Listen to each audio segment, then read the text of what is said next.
We are going to predict the Mets opening day 26-man roster. And breaking news, both Jack and I have Juan Soto and Francisco Lindor making the 2025 New York Mets. Welcome in to another edition of the Bleav in Mets podcast. Listen, I didn't want to startle anybody during the show with that news. I figured I'd get out in front of it and say that they are one of the 26 names that I have on my notebook in front of me. Jack, how are you, my friend? I'm good, Chris. I can't believe you stole my thunder. Those were two of my top guys on this 26-man roster. I didn't know if our listeners would realize that, but I'm excited to get talking about some prospects. And friendly reminder, if you're listening right now, we have a video version of our podcast up on YouTube. If you just search up my name, Jack McKessy, that's McKessy, you can see all the video versions of our podcast. We've recorded a video for every single episode, so make sure you can check out the whole backlog of video versions and watch us right now. Yeah, and feel free to smack the like button, comment. Right. We'll make sure to respond to any feedback we get. And you also get to see me frantically, because I don't like looking at the second screen during the show, frantically look down at my notebook and write down all 26 of the names that I have in a Google Doc. So those are the perks of listening to the video version or watching the video version of the show. Maybe some surprises coming along the way in our 26-man roster prediction. You know where there's no surprises? BetOnline, the world's most trusted betting platform and your number one source for online betting in 2025. Whether you're a seasoned fan or your first-time bettor, BetOnline, your ultimate game day companion. The largest selection of odds from everything from NBA to college basketball. You know, March is like right around the corner in college basketball. It's a pretty big month. You got the NHL and UFC. BetOnline continues to be your number one source for sports betting. From every three-pointer to hat trick, BetOnline has you covered with odds, stats, and more for every game, every play, and every win. BetOnline, the game starts here. Now, this is always an interesting exercise because I have 1 through 26 written down here, and I have a unique way of that I'm doing this, where I'm writing these names down. I'm intrigued to see, Jack, if you did it the same way. I'm just going around the diamond through position, and I'm like, oh, this guy's number 1, this guy's number 2, and I'm going in position on the diamond. So, like, my number 1 player is Francisco Alvarez because he's the catcher and he's where I started this. Sure. Wouldn't be the number 1 player if we were ranking all 26, but he's where I started. So how did you put – just don't give away too many of the names. Did you just group them batters, pitchers? How did you do this? I went through and I constructed what I think the opening day lineup is going to look like. Okay. So I wrote down the 9 names on the lineup, including one specific DH option. And then I filled out the bench as a separate category. And then I did rotation and bullpen. So I have kind of the more standard divide of what the roster might look like from that perspective. So I have my starting 9, again, my bench, my rotation, and my bullpen for the 26 names that I believe will be on the opening day roster. Okay, so then I think we just start by going through what we think the opening day lineup is going to be. I'm doing it the same way since I'm going with the 9 guys that I think are going to be in the field, and then I'm going to add a DH to the list as well. Sure. So I don't think it's going to be a surprise. Francisco Alvarez, Pete Alonso, Jeff McNeil, Francisco Lindor, Mark Vientos, Brandon Nimmo, Juan Soto, all making the 2025 New York Mets.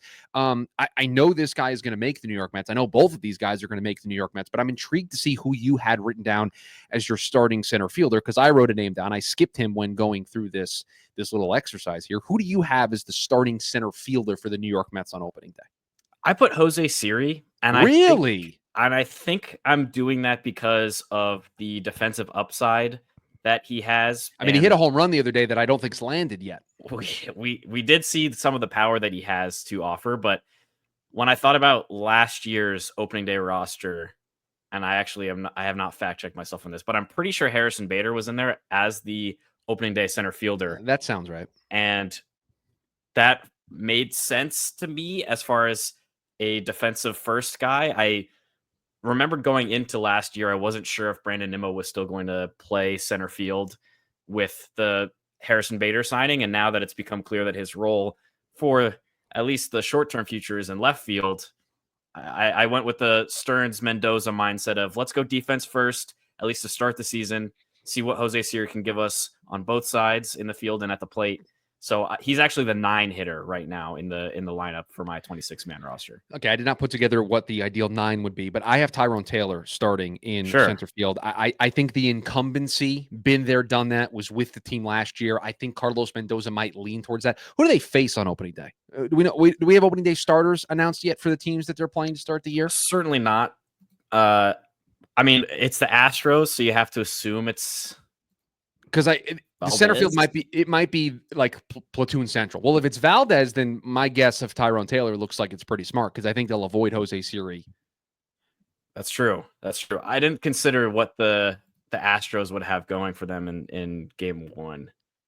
Because Tyrone Taylor crushed lefties last year. Was just a beast against lefties. Right. So and I think think Tyrone certainly make the DH argument also pretty much settled for the starting lineup as well. Yeah, well, I have Jesse Winker as my DH. Yeah, I do as well. But there could be a world where they do stuff differently. I'm trying to pull up Tyrone Taylor splits from last year against lefties. He hit how many of his home runs? He only hit 2 of his home runs last year against lefties. Now looking at it, but him and Jose Siri, I have written down. I put Taylor in there just because he's been there, done that. Was with the team last year, and I think Carlos Mendoza might reward that. And then Jose Siri, I have on the bench. I have Jesse Winker as the DH again. What they do on opening day against a lefty or against a righty is up for interpretation. But then we go to the bench. So I'm going to go with the names that I think we definitely agree on. Starling Marte going to be a part of this team on the bench. I have Starling Marte. I have Luis extra outfielder DH. I have Luis Torrens as the backup catcher. Yep. We mentioned Jose Siri or Tyrone Taylor. I have Siri on the bench. You have Taylor on the bench. Correct. This is where I think there might be some disagreement. Maybe. Who do you have as the 4th bench piece for the New York Mets? So I think generally, Chris, we have the same mindset here. Did you buy into the hype? Well, I was just going to say we both of us have an infielder, a backup infielder. That's correct, yes. To pair with the 2 outfielders and backup catcher. And from our last episode, you might remember we discussed a few different options that could fill that backup infielder role. Yep, one of them was Luis Angel Acuna. One of them was Brett Beatty. Yep. Ronnie Mauricio maybe down the line. But for me, on opening day, I put in Brett Beatty. You bought the hype. You're all in on the new swing. You're all in on the pulling the ball, driving it in the air. You are. That's one of the reasons why. It's a couple. My reasons are twofold. That's part of it. I think Beatty has looked really good so far in spring. Obviously, it's spring. Obviously, the games don't matter and things can change in a big way once the season starts. But I Bleav it was Anthony DeComo who reported that, or when he was going through the options, pointed out the fact that Luis Angel Acuna didn't get a lot of MLB service time last year. Obviously, as a September call-up, didn't get a lot of time in AAA either, and didn't look great doing it. He's someone who might need a little bit more ramping up before he can become a consistent major league level contributor. And for that to happen, it's better to have him start in AAA, play every single day, and then eventually come up rather than starting on the major league roster, maybe once every 4 or 5 days pinch hitting and not getting a really consistent run. Whereas Beatty last year, as we know, started on the major league roster, ended up playing in AAA, but still played every single day and has had that experience of maybe getting a little bit more heated up and ready to contribute in any capacity that the Mets want him to at the major league level to start the 2025 season. I went with the guy who was in the big league level last year, played in this role in the postseason for the New York Mets. I have Luis Angel Acuna as my last guy on offense. I just think when I look at where Brett Beatty is in his development, and I apologies. I'd love to give credit where credit is due for where I saw this statistic. I think it might have been one of the Mets Up guys, their podcast. It might have been James who tweeted it. Mark Vientos has played 498 minor league games. Brett Beatty's played like 320. Like almost a 150 game difference in the sample size for Mark Vientos in the minors and Brett Beatty in the minor leagues. And I think with where they're at with Beatty's development, they want him to clearly they did something to his swing. We talk about a pitching lab. Something in the hitting lab fixed Brett Beatty's swing here in the offseason and at the start of spring. I think they want to foster that development a little bit more. And I don't know. Lindor's playing shortstop every day. Mark Vientos is the starting third baseman. There's no way those two guys are getting replaced. So Beatty's either going to play second if McNeil struggles, or he's going to rotate in as a potential DH option, but they have Winker. Maybe you try to give Vientos a day off. There's just not a lot of regular, consistent playing time that I see for Beatty. And where he's at right now, I think they want him to get those at-bats every single day. Now, listen, Acuna also would warrant getting those at-bats. But of the two guys, which guy have I seen in that role? Which guy have I seen be a utility player and be able to come off the bench and be great late inning defensively and be able to provide speed off the bench, right? The bench is, these are my chess pieces that I'm deploying at different spots of the game. Well, guess what? I trust Luis Angel Acuna's defense more. I trust his ability to put the bat on the ball more consistently in those spots. I trust his ability to be just an absolute agent of chaos on the base paths with his ability to steal bases. Did you see what he did the other day against Houston? Stole second, ball throws to the outfield, gets to third, scores on the next play by Jesse Winker. Single. I just think there's more with Acuna being on the bench than there is for Beatty. Beatty is a lefty off the bench that I can use basically one time to try to drive the ball. Acuna, I think, is a Swiss Army knife who had a little bit of pop when he came up last year. I just think there's more utility to Luis Angel Acuna positionally, what he provides to you off the bench, to where I think they're going to want to have Beatty get more time in the minor league level every single day, where he's in a lineup every day getting those at bats. But I can't fault you for wanting to, give Beatty that run because of how well he's been. But I just like what I know about David Stearns and what I know about the Mets and that consistent playing time. I think this is where they'll lean right now. Yeah, I also can't fault you for picking Acuna there for another reason that, I guess I just want to highlight one of the reasons that you kind of mentioned, which is his positional versatility, right? Like Brett Beatty, we know got some run at second base last year at AAA. We know he's naturally a third baseman, but Mark Vientos has taken that spot in an iron grip after his postseason run. But if Francisco Lindor were, God forbid, to have some kind of injury or tweak something or what have you, the emergency option would have to be Brett Beatty in that situation, who has not had any run at shortstop. And Luis Angel Acuna offers you a little bit more of a cushion in that he can play third, he can play short, and he can play second. And Beatty is more limited to third base, maybe second base. So I see where you're coming from. I just think that offensively, I believe in the hype behind Brett Beatty right now in pinch hitting situations, which would be more common than defensive replacements late innings, especially so early in the season. I think he has a higher chance of being a contributor in that sense than Acuna at this point in the season. Obviously, things will change.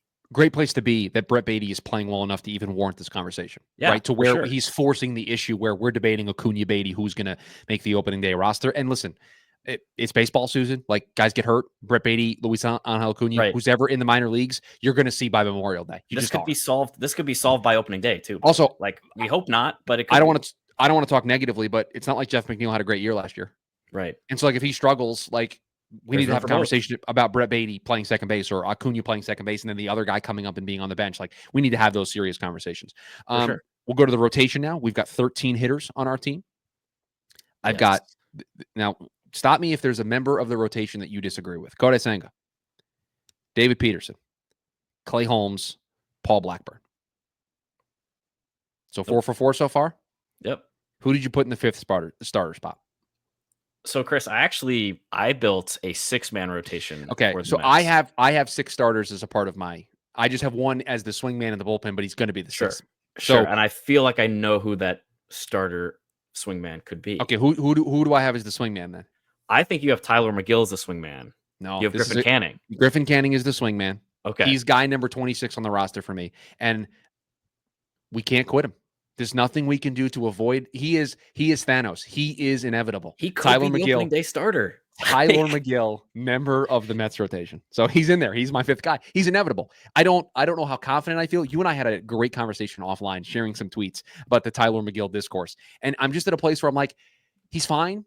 He's probably better than we think he is as Mets fans. Like, he's probably, like, other teams probably are like, man, I'd like to have Tyler McGill as my number 4, number 5 starter. And we kind of take that for granted because we're in the weeds with him every single day and we know what his ceiling could be, and he just really hasn't gotten there. And so I'm done. I've given up. I am caving to the Tyler McGill stands. I have now become one of you. He's a member of the rotation. I'm with you. Like, he's on my list right now. Actually, I also put the rotation members pretty much in order of what I think their confidence level is. And Tyler McGill is my 4 starter right now, actually, over Paul Blackburn. And then I have Griffin Canning as the 6th man. Mm-hmm. But Tyler McGill, his performance just has me. I mean, Chris, I sent you this over Twitter DMs, but like, my exact feeling about Tyler McGill is the Larry David gif from Curb Your Enthusiasm, where he's kind of like looking back and forth, not really sure how to feel. This is a cheap plug for why you watch the YouTube version of the show, everybody. Yeah, it's way easier to see what I was talking about on the video version, but it makes me think back to, man, I kind of wish the Mets brought back Trevor Williams. Remember him? Remember how Oh, good he was in this you spot? want to talk about an elite guy for this specific role? Trevor Williams was elite a couple years ago He for the Mets in this was spot. he was the He was unsung awesome. MVP of that 2022 team. But yeah, I mean McGill, he's inevitable, right? He's going to make 15 to 20 starts this year, so one way or another. And as long as he stays healthy, as long as he's performing at the level he did kind of at the end of the regular season, we're not going to talk about the postseason or some of the earlier in the season starts, but he found his footing. And if he's able to do that and get through 6 innings consistently, I think the Mets have a chance to, still be okay as far as the rotation. Obviously, with the Mania injury and the Frankie Montas injury, things are shifting and things can still change before opening day. But yeah, McGill makes the rotation for me on opening day. Speaking of the Twitter DMs, you sent the Larry David gif in conversation about Tyler McGill. I hit you with the Doctor Strange in Avengers. I Bleav it's Endgame, where he's the one timeline, because that's what we're in. We're in the timeline where Tyler McGill starts for the New York Mets, and he does awesome. Like, our Twitter DMs are wild. You actually, I'm gonna peel the curtain back a little bit. I hope you're okay with this. Sure. There was a quote from the Twitter DMs yesterday where after Luis Angel Acuna hit a single, stole second, advanced on an error. This is a direct quote from my friend Jack. Get McNeil out of here. Like, he was just Luis Angel Acuna, one good game. We're replacing the second baseman, making a change. And my goal there with that was to I put out of here in quotes, I Bleav, because I wanted to make it a reference to Gary Cohen's famous home run call. It was fantastic. Get McNeil out of here. Yeah, we were done. We were done with Jeff McNeil yesterday after Luis Angel Acuna had a good day. I'm fully Luis Angel Acuna at second base pilled. Like, I'm all the way in on that being the dream, because if you haven't watched that clip, Mets fans, listeners to our podcast, it's just a beautiful thing. Takes second, has a great jump. Oh. Throw gets past the guy covering second base into the outfield, and he immediately is back on his feet and going for third base, and then scores, like Chris mentioned earlier, on the next play. Jesse Winker rips a single up the right side, and just a beautiful, beautiful thing. Let's talk about this bullpen. Sure. Edwin Diaz, the closer. Edwin Diaz makes the team for both of us. As the closer. I have, as part of what I'm going to call the conglomerate of setup men, AJ Minter. Yes. At one point, the lone standing member of the trust tree, Ryan Stanek. Yep.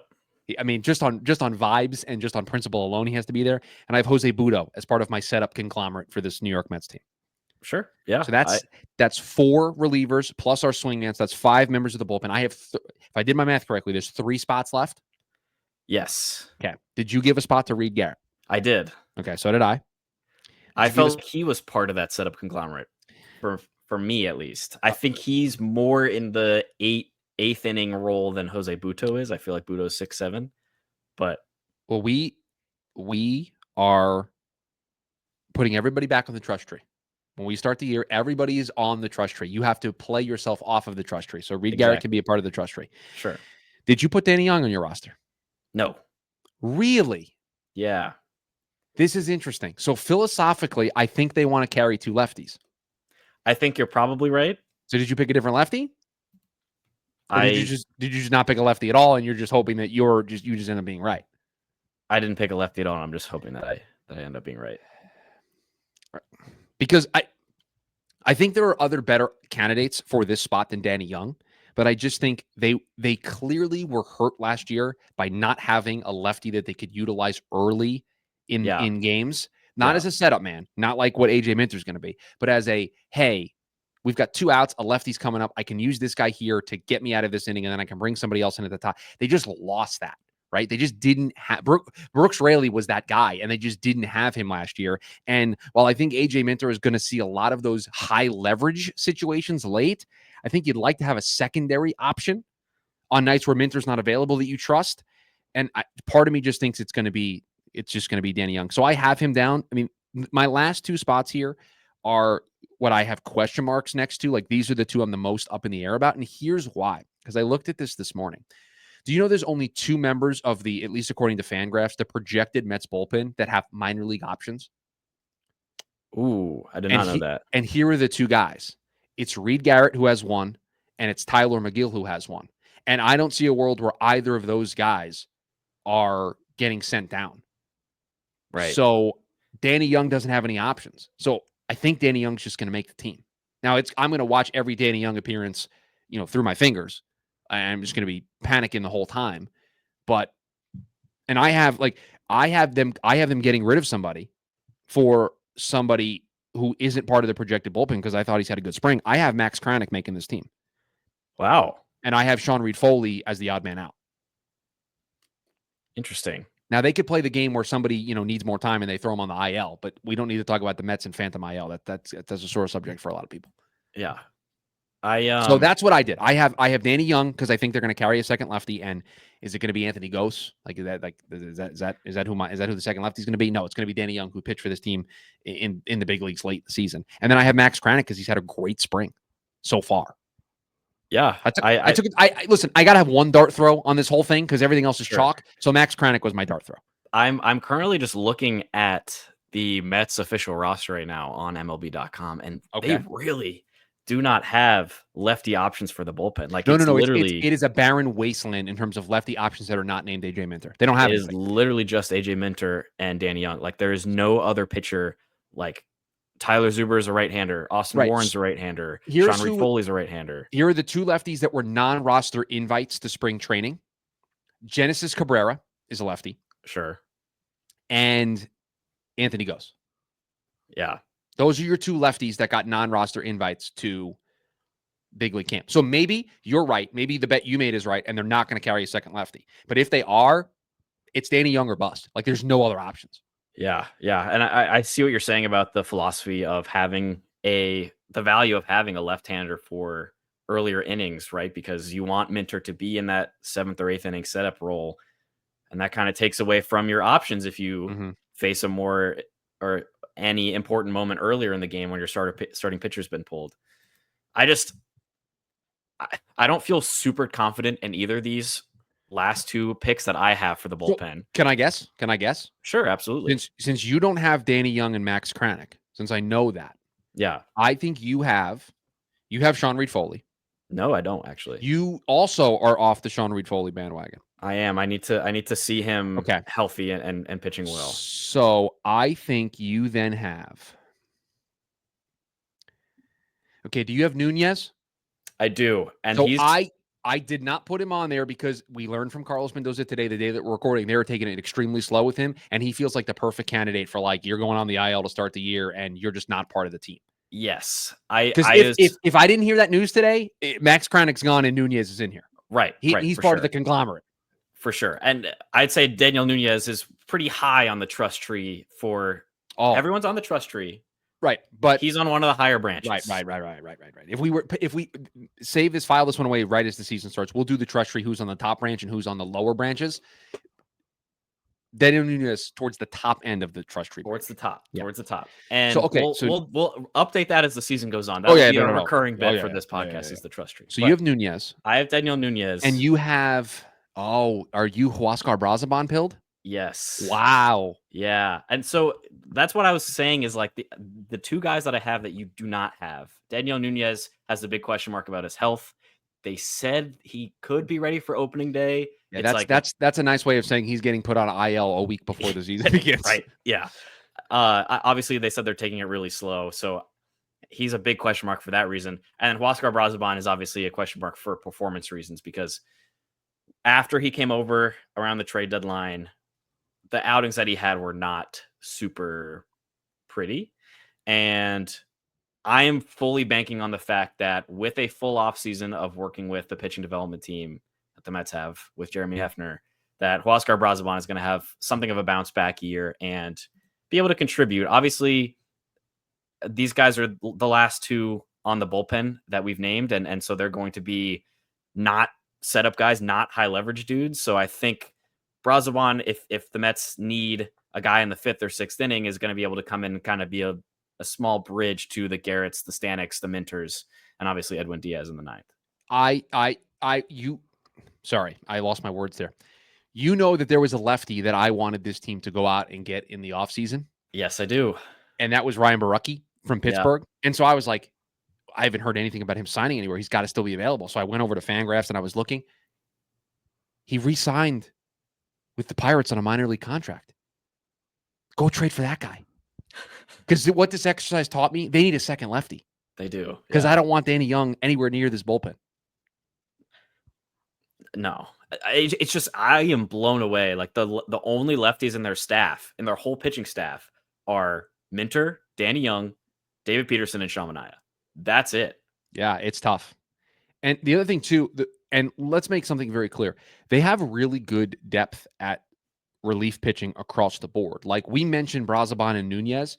I mentioned Max Kranick. Tyler Zuber's a guy who they signed in the middle of last year that I think they're going to be super high on. A bunch of their non-roster invites could stick around. We mentioned Sean Reed Foley. Right. Unfortunately, this will not be the year for Bryce Montas de Aca to do anything for the New York Mets. Yeah. But they've got a lot, like just in AAA projected, Max Kranick, Austin Warren, Tyler Zuber, Brazoban, Nunez. Like they have some nice guys. I wonder if Justin Hageman ends up being a candidate for this bullpen at some point as a long man guy. That can you want to talk about somebody that could be the Trevor Williams type. Like that might be a candidate to do that. So they have other options. They're just limited in what they're able to do. Because they just don't have like lefty depth. And at the big league level, they're out of options with a lot of these guys. Yeah. So that's a huge problem. Yeah, the business side of things doesn't reflect super well on what the bullpen looks like. And it's going to make the decision-making as we get closer to opening day really, really interesting. But I think, Chris, we have two pretty good lists. I think we're going to end up pretty accurate. I truly think the only places that are really up for any debate are the ones we talked about. That last infield spot on the bench, some of the rotation spots, whether they go 5, whether they go 6, and who is the swingman out of the bullpen. And then those last 2 bullpen spots. I think Diaz, Minter, Stanek, Garrett, obviously locks. Jose Buto, probably a lock. And then whoever they pick for their last 2 is kind of up in the air as well. Yeah, for a 26-man roster, I think there's 3 spots up for grabs. I think it's who is the 13th man on offense, who is the last bench piece. Is it Acuna? Is it Beatty? And then who are going to get the last 2 spots in the bullpen? And then who's part of the conglomerate of bullpen arms, who's deployed first. I think we'll learn that as the season kind of goes on. But this roster is pretty set in stone. Now, maybe they find a trade partner for Starling Marte, and that opens up a spot to carry both Acuna and Beatty. I'm not going to hold my breath on that. That's if we're doing this prediction series, I have to look at the roster as it stands. I'm not going to predict the Starling Marte trade. And so I think it's right now 3 spots up in the air. And it's the Marte trade is an interesting piece of that because what we didn't mention is that the Mets made a trade yesterday. They added an outfielder. On Tuesday, the 25th. They traded with the Cubs for outfielder Alexander Canario, who has played, I think, around 20 games at the major league level, but does not have a lot of experience. 21 games. 21 games. They traded cash considerations for another outfielder who I don't think has any options left either, which makes me once again want to put up the Brian Windhorse fingers. Why would they do that? Yeah, he has 0 minor league options. So a lot of power, swing and miss though. It's 3 true outcomes, but he has some power in his bat. There's a chance that that's the guy that fills in as a right-handed DH for Marte if they do find a trade partner. So that's just an interesting note, I guess, that we can kind of close on, but something to put in the notes for the show, right? The Mets did make a trade in the end of February. Also, it's fun when we're able to do these shows and we don't have to talk about anything happening to Francisco Alvarez, Pete Alonso, Lindor, Nimmo, Juan Soto. Like everything's going well. Vibes are good. So far. We're debating the last couple of roster spots on the New York Mets. That's a good place to be. We're back with one more episode this week. You'll see that on Friday. What we're talking about, not a clue. We'll just see what the spring training vibes take us. If the Mets make a trade, or we'll give some thoughts and some news that comes out. It's spring training. There's something that comes out every single day. So we've got one more episode for you this week. Your best way to know when that episode drops, rate, review, subscribe to the podcast so you never miss a single episode of the Bleav in Mets podcast. We're getting back into a flow with this thing. And before you know it, we're going to be breaking down series during the regular season and constantly evolving the trust tree throughout the year. So you're going to want to be a part of that journey. So appreciate you being here. Make sure you rate, review, subscribe to the podcast. You subscribe on YouTube, hit that like button, turn on the notification bell, comment. I think I got all the cheap plugs in there. That's going to do it for us here on this edition of the show. We'll see who's right in their prediction for the 2025 opening day roster. But as always, let's go Mets. Let's go Mets.